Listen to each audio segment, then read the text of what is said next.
First, we would like to express gratitude for the opportunity to have this interview. And also, I think it's important to highlight that that is worldwide exclusive. It's your first interview for the last 8 years. And my first question, why did you decide to disappear?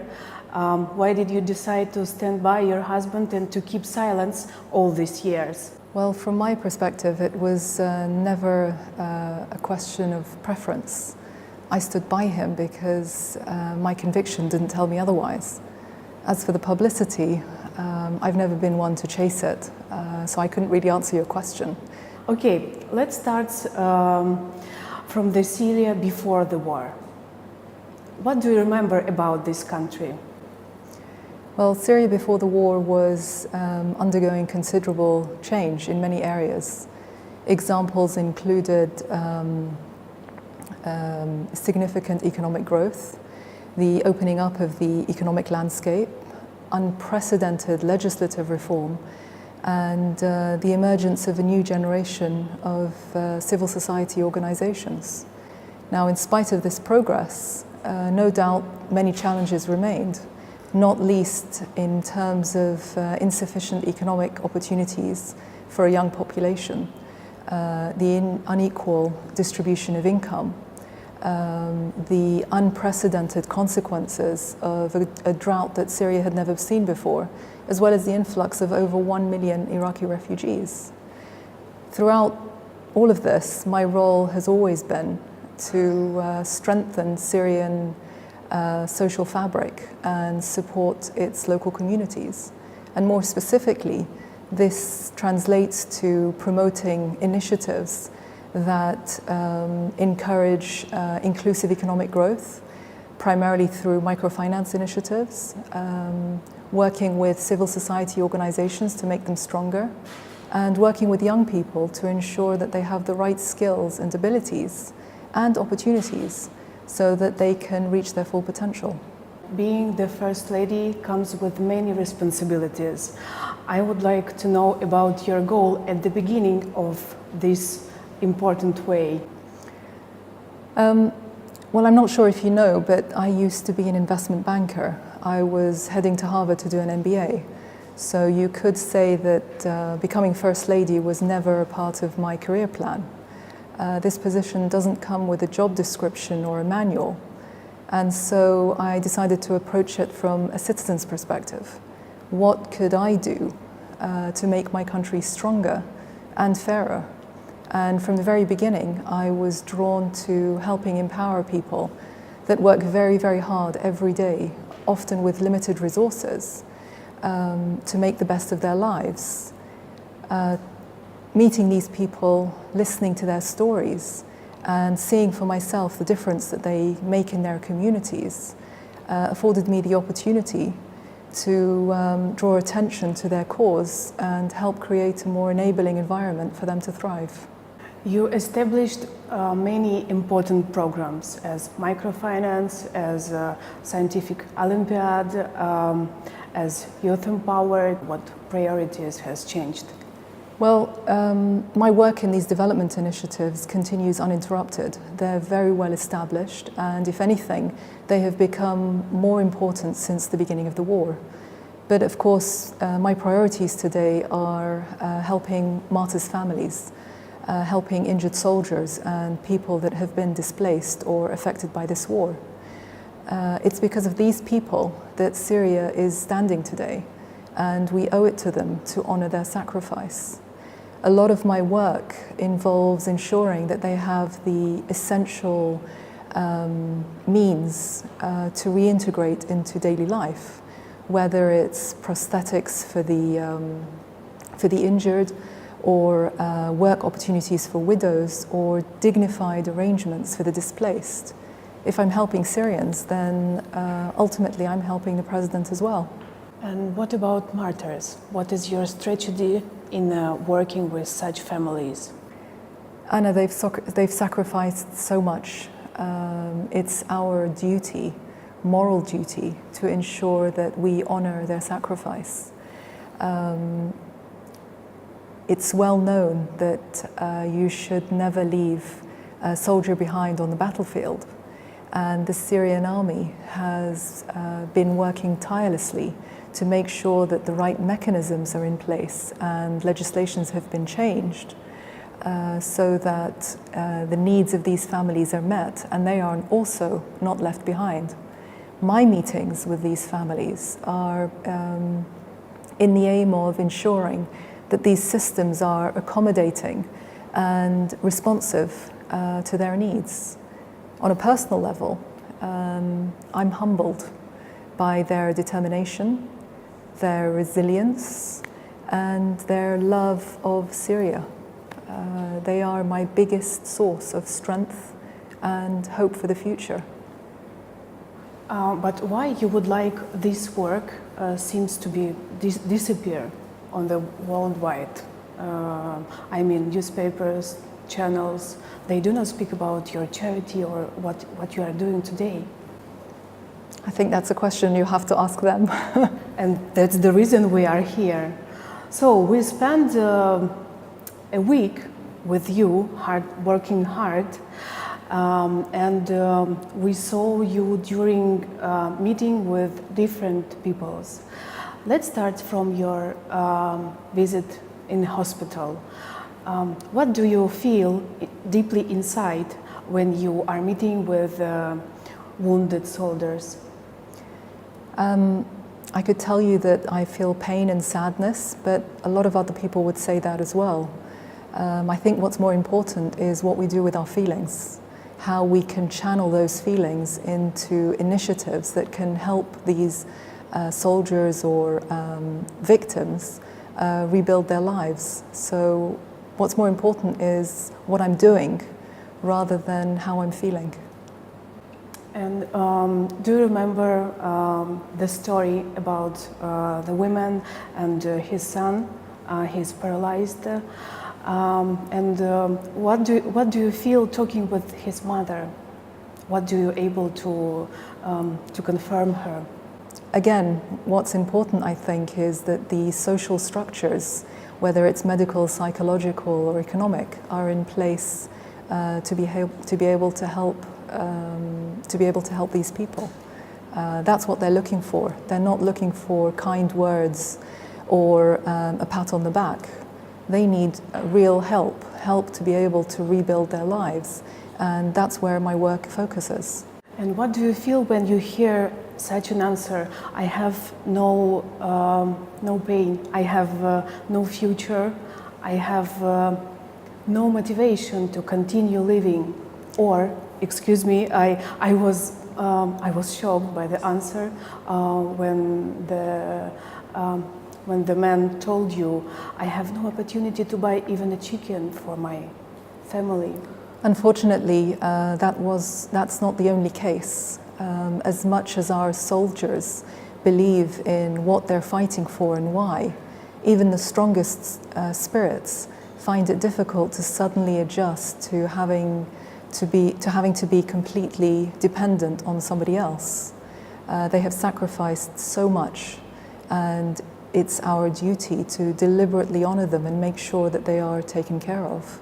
And it's for that reason we have dedicated teams of professionals that reach out to soldiers and their families and work tirelessly to make sure that the structures are in place. As I said, the economic, psychological, and medical structures are in place to help them rebuild their lives.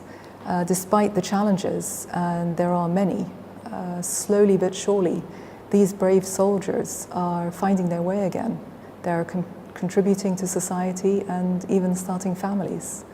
And in these troubled times, there are beacons of hope for all of us. You take a great responsibility because you have, I don't know, thousands of requests, and you promise to everyone to do everything the best of you. Why? It seems to be impossible to help each person, to help each wounded soldier or displaced or family who has kidnapped. You heard the stories as well as I did. Could you ignore them? That's impossible. In Syria, we believe in honoring our word. This is very important.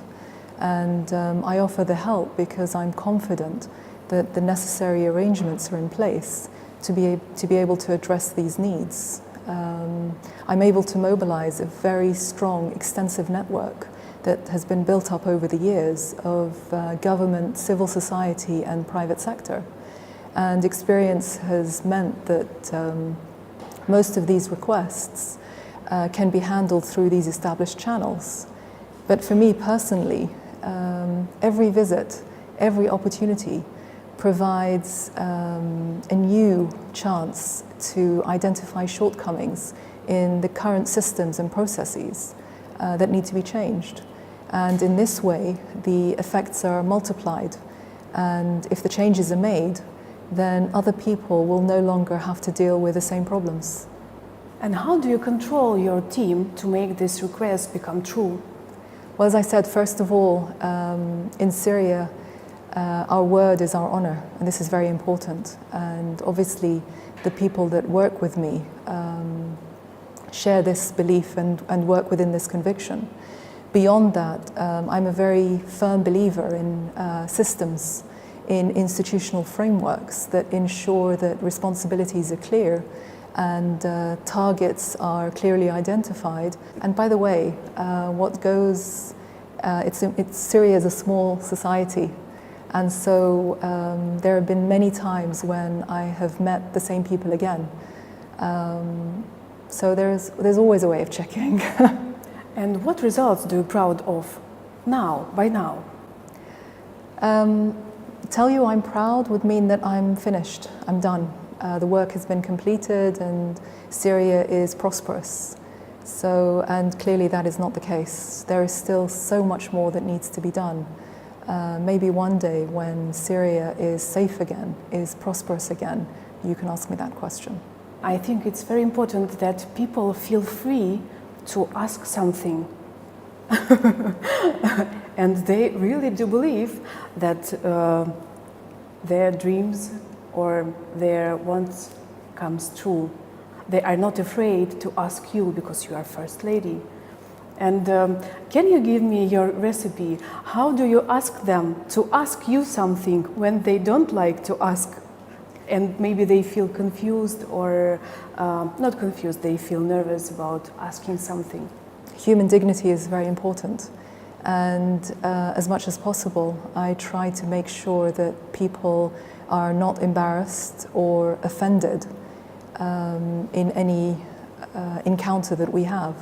And so I'm proactively always asking what it is that I can do to help and how can I help alleviate some of their hardships.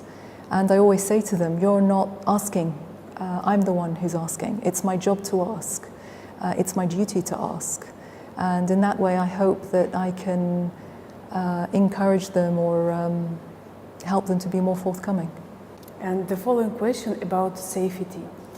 So we accompanied you in Syrian Trust in Development, and we also accompanied you on the way to this center, and you drive by yourself.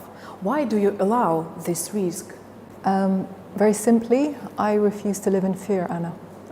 Everybody in Syria, you could say, is at risk today. So why should I be any different? More importantly, how can I encourage people to continue living their lives, going to work and sending their children to school, if I don't do the same? That would be hypocritical. But to be honest, the greater risk for me personally is to be isolated from day-to-day life, because ultimately there is no substitute for being directly engaged on the ground. And your way to Esuelia? We know that one piece of this route was greatly dangerous because from the one side there was territory that is under Daesh control, from the other side they're also under terror control. So why?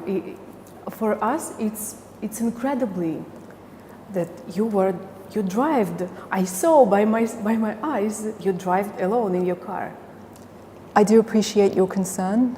But from my perspective, these are Syrian women, mothers and daughters, each in their own way trying to deal with the hardships that have been brought about by this war.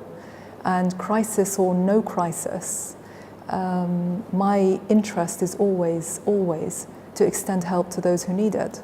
And this is a priority above all other considerations. I continue to insist that I remain as accessible and approachable as possible because, again, there is no replacement for human interaction. It's how I learn and it's how I'm able to make a difference. You're constantly exploring the country despite this risk, and you met with the people a lot.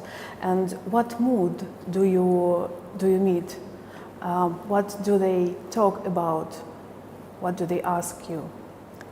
Conversations vary. There are stories of courage and resilience, stories of tragedy and hope, but always, the bigger question on everybody's mind is when will Syria be safe again? When can we go home? Since the first meeting with Mr. President and after all these years you are together, is he the same person as you once decided to marry? In many ways, yes. He is the same person I met before he became president. He's very calm. He's very thoughtful and always polite. But probably one of the best things about him is that he is so easy to talk to. It's, you can talk to him about anything and everything, and that's great. And how does difficult military tasks or other difficulties of nowadays influenced him? Well, of course, the responsibilities are much greater than before. The burden is tremendous, and that is where all his energy is focused and the majority of his time.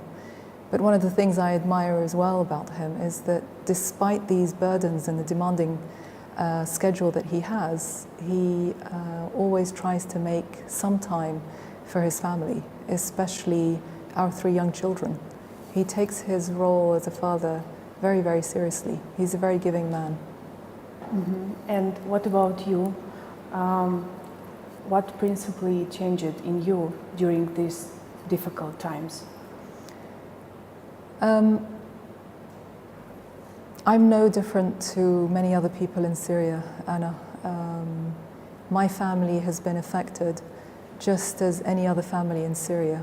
We are constantly moved and saddened by the tragedies that this country faces on a daily basis. And after 5 years of war, I think it goes without saying that in every home in Syria, there is a sadness that pervades, and ours is no different. And how did your family cope with the tragic loss? I mean, brother-in-law of Mr. President. Well, as all families cope, there is not a family in Syria that has not lost a loved one.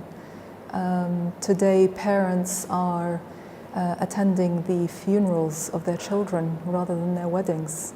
Grandparents are having to come out of retirement to help care for their grandchildren. And the number of single-parent families multiplies every single day. Some have lost 4, 5, 6 or more members. And that is a huge burden on the whole of society. So when you put our loss into perspective, it's by no means unique, and it doesn't deserve to be singled out. We cope. How do other people cope? We persevere, we continue. Okay, the day when the Ministry of Defense was attacked, do you remember this day? Both you and Mr. President continue with your agenda, and what was more surprisingly for us, that you take your children to the school. Why? It's once again I have to ask the question about the risk. The incident you refer to was in 2012, so quite early on in the crisis. At the time, my eldest was 10 and the youngest was no more than 7. So understandably, they were all frightened. The sound of gunfire was very close by. But the morning of that attack, I knew that this was going to be one of the most profound moments of their childhood. My instinct at the time, and I remember the day very vividly, as if it was yesterday. My instinct at the time was definitely not to run or to hide. And when I called the school and was told that they were open as usual, the decision was made. As I was walking my children to school, my youngest asked me whether I loved him. But let me tell you that I walked my children to school that day, not because I wanted to put them at risk, but because I wanted them to know what it meant to face down their fears and stand up for their convictions. And we know that this vacation they spent being volunteers. What was their impressions? If they share with you, of course. Of course. Today, Anna, two of them are no longer children. They're teenagers. But unfortunately, like the majority of their generation, most of their childhood has been spent in a war. This has forced them to grow up too quickly. But I like to feel that it's also helped them appreciate what really matters in life. And so almost every day, they'll come home with stories to share and questions to ask. And as you can imagine, I'm no longer the one setting the topic of conversation or determining what information they have access to. Sometimes they're angry and frustrated, sometimes they're sad. I believe it's my role as a mother to help them develop the skills that they'll need to formulate their own opinions and navigate the world around them, as opposed to telling them what they should be thinking or how they should be feeling. And ultimately, if I'm successful, they'll grow up to be independent thinkers. And how did sanctions influence, first of all, the Syrian people and you as family?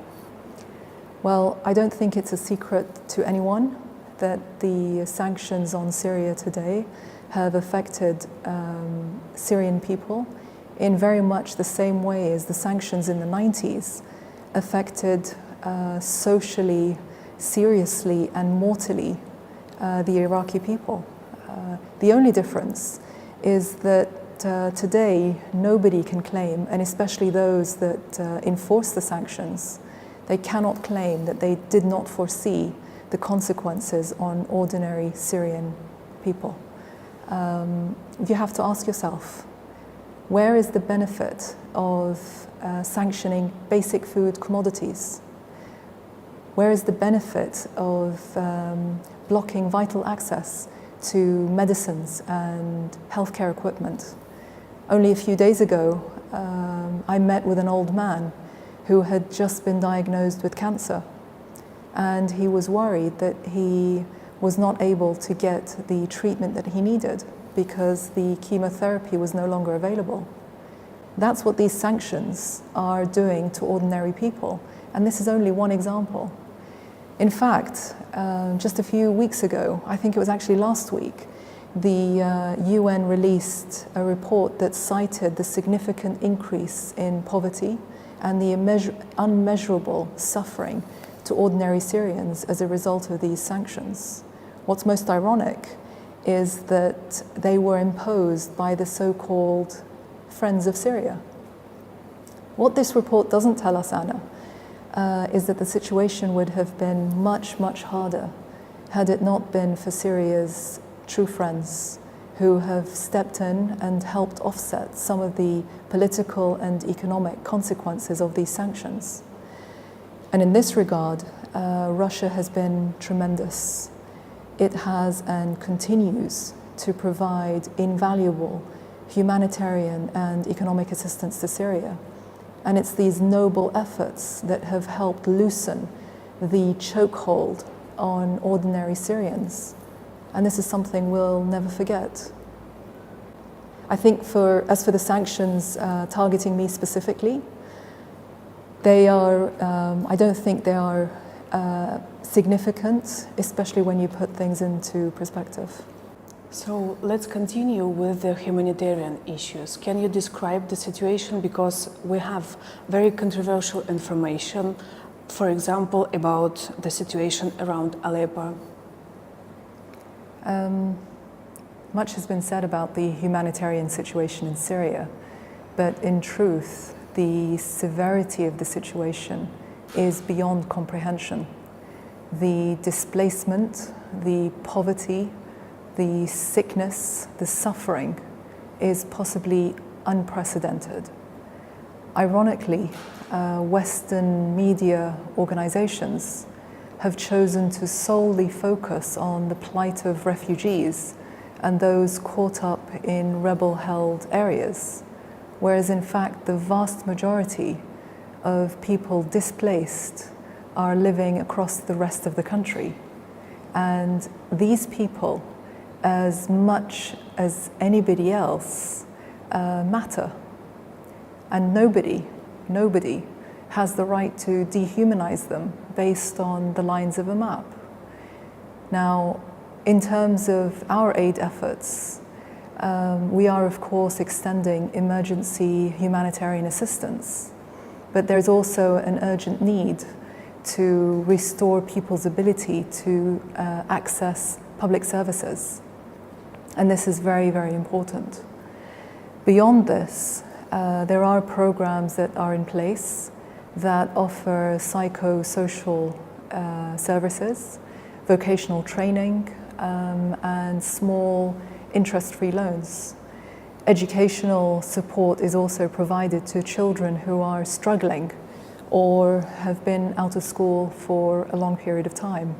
Ultimately, our mission is to ease the dislocation and to remove the indignity that these people have had to endure.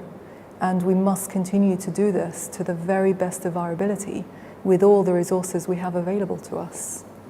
I would like to ask about your reaction on different criticism from European press or US press. What do you feel during you read these articles or you see some TV sets? What do you feel? What do you would like to tell the people who target you? Well, first of all, I think it's to be expected. It's part of the position, or it comes with the territory, as they say. Even as this interview wraps up, it's almost certain that I will be subjected to some pretty harsh criticism by certain people or media organizations that are only interested in portraying me in a negative or even superficial manner. That's their agenda, and there is nothing I can do about it. I think these comments are primarily used to test who we are as individuals. And if you do not remain grounded when you hear the positive, you're more than likely to fold when you hear the negative. You may remember also that at one stage I was the Desert Rose, the elegant First Lady bringing reform, and so forth. As nice as these comments may seem, they actually don't have a lasting impact on me. What's important is that I remain humble and true to who I really am. And as I said, if the positive don't get to your head, then the negative are not going to hurt you either. Okay, and what is about the future? How do you imagine and how do you would like Syria to be as soon as possible?